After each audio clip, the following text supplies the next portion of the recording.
Bom dia, sol lindo, subindo, sábado, o dia de Deus, gosto daqui,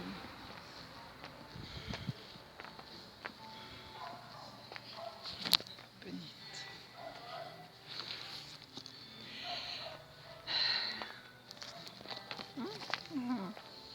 Lindas, olha, olha linda.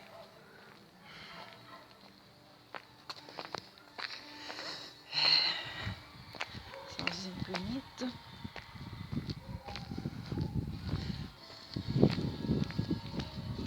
Hoje eu não vou me cansar.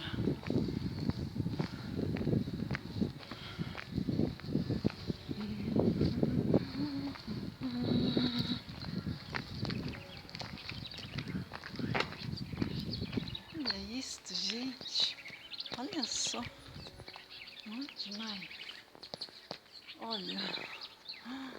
Muito linda, né? Muito linda. E o vento. Acho lindo lá em cima. Olha como é lindo.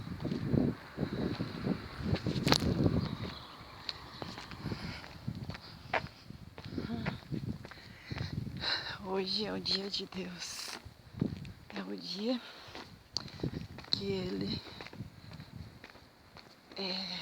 colocou a bênção dele de uma maneira especial. Todos os dias Ele colocou a bênção, mas o sábado Ele colocou uma bênção especial, porque Ele conseguiu tudo perfeito para que nós fôssemos felizes, mas o ser humano fez umas coisas erradas e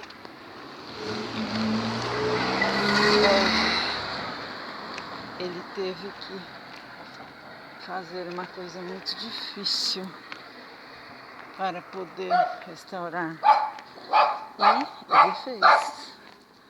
E agora ele pediu, ele não obrigou ninguém, mas ele pediu e disse que seria um dia diferente, que ele queria que nós dedicássemos a ele, fazendo as coisas não para nós, mas também para nos sentirmos bem. E é isso. Daqui a pouco eu vou chegar ali na casa dele. Quer dizer, num pedaço de chão aqui neste bairro que a gente se reúne em nome dele para cantar louvores, para estudar mais e aprender da Bíblia e de toda qual seja a vontade dele.